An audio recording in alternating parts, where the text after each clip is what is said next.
I created a ship. It's gonna be party central, yo. There's a jacuzzi, there's another jacuzzi, there's a 5th jacuzzi on this thing. Please contribute to my Kickstarter to make this. I'm $10 billion short. So today we're talking about prequels in the sci-fi genre. There's so many that there have been, so many that are coming out, like Solo, obviously. Yeah. Prequels usually get a bad rap in the sci-fi genre. Like, there's some really great ones, but there's a lot of whiffs. It's tough, man. Do we care about what happened before the thing we care about? Exactly. Right. A lot of the times they are sold to us like there's gonna be a lot of new discoveries, and then something like Prometheus happens where it's like, oh, that didn't happen. No new discoveries in the world of aliens because it's just people running away from aliens. Yeah. In the most inefficient way to run away from things. They just run straight. Like, there's never a sideways running. She literally just had to do one of these. Like, it would have been fine. When we talk about prequels, most people think of the Star Wars prequels that were before this, the George Lucas trilogy, which, depending on who you are, is either unfairly maligned or is not that great. But I will put it to you this way, there was a great trilogy that we just had that didn't get the love it deserves. Rise of the Planet of the Apes, War of the Planet of the Apes. The Planet of the Apes prequel may be better in certain ways than the entire wealth of Planet of the Apes. 3 is one of my favorite ones, I think. Oh, I'm Jonathan. I'm so different from everybody. Sometimes I am contrarian for contrarian's sake. So it's kind of interesting because this grouping, like with Rogue One and Solo, I really kind of feel fills in the gaps of after the prequels, but before the events of A New Hope.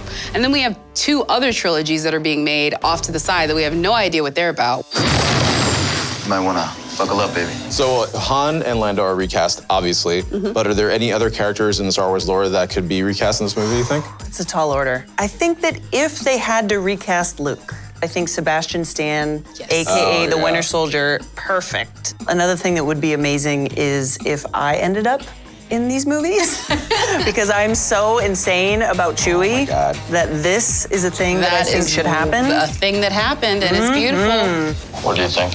Well, what do you know? Title character, that man that we all love so very much, Han Solo. I'm a driver and I'm a flyer. I waited a long time for a shot like this. A friend of mine thought his name was Hand. Honestly, if you listen to Han Solo, one of the things that they got right, Han is what Billy D. Williams calls Han. He doesn't say Han. Right. And Donald Glover called him Han. Han, old buddy. There you go. As far as I'm concerned, those 2 men can do whatever they want. And then Alden, he looks the part of Harrison Ford. He really does. I feel like the guy might be his little doppelganger. But the guy from Age of Adeline is literally his son reincarnated. But these also might be the biggest shoes to fill of all time. I felt kind of bad for Chris Pine when he had to be Kirk in Star Trek. But I think he did a good job. And truth be known, that sort of recon that they did with Star Trek is not talked about enough. I heard a story about you. I was wondering if it's true. Everything you've heard about me is true. All right, what can I say about Donald Glover? Now forever to be known as the young Lando Calrissian. But once again, it's like enormous shoes to fill, even though Billy D was in the movies not that long. I wonder what his minute time actually is. I think when we talk about the charisma, I don't know if we've seen anything from Alden that kind of show that, but we've seen plenty from Donald Glover to show that. I mean, he's literally a young Renaissance man. He's like a cool anti-hero, and as long as they just keep those things alive, it's gonna be fine. And he teams up with Han. I mean, like that sort of dynamic between the 2 of them, the betrayal, but also the friendship. It's kind of, I think, a thing they do in a lot of these buddy movies that makes it work.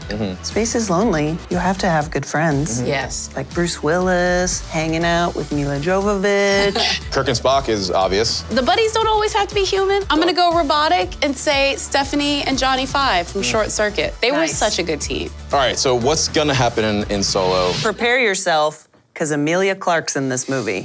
You look good. A little rough around the edges, but good. Yep, and so Tandy Newton. And there will be Wookiees that are not Chewie. I'm super pumped that Emilia Clarke is in this because I think she makes everything better. Yeah. Mother of Dragons, obviously love.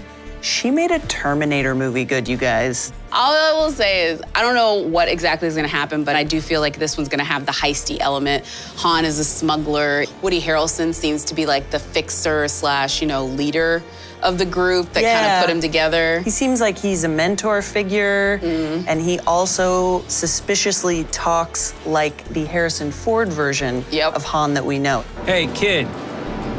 I'm putting together a crew. And I think in this movie, we're gonna see how Han gets the Millennium Falcon. Yeah. Finally, she's shiny and clean. Push it!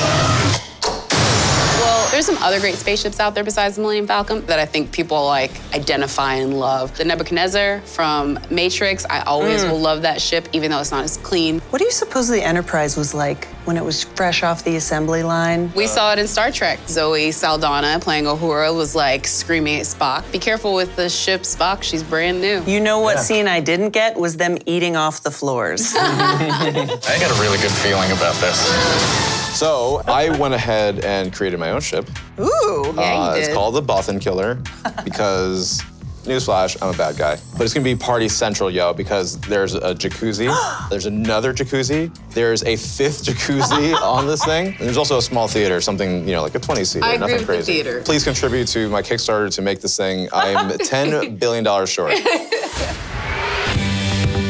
This is the part of the show where we do trivia, and today it's sci-fi prequels. All right, up first, when was the first sci-fi film released? 1907. B. D. Ooh. Oh! Coming in hot. What was an original characteristic of Han Solo? I'm going with eye patch. A, eye patch. I like imagining him with gills. That's hot. No way! No way! I'll meet you underwater, Han. In the original Star Wars trilogy, how many non-Jedi Sith wield lightsabers? Tricky, tricky. A. 0, A. B, 1. Oh! I am shut out. All right, which is the fastest sci-fi spacecraft? What? All right, C, TARDIS. Yeah, that makes sense. Yes. Yeah. Star Wars originally opened in how many movie theaters in 1977? Oh, forget you question. Wow. This is Seriously? This is tough. I'm choosing B. I'm gonna say C. I'm gonna go with B. Dude, Oh, that's none. That's too few. Here we go. Which of these places does not share a name with a character from the Alien franchise? That's a good one. A. A. C. Oh! Jonathan shot first. Now you're never gonna hear the end of it, ever. So we got to chat about sci-fi prequels a bunch. Loved it. Comment below. We want to look at them and respond and all that stuff. Yep, and go get your tickets over at Fandango.com and on mobile. See you next time.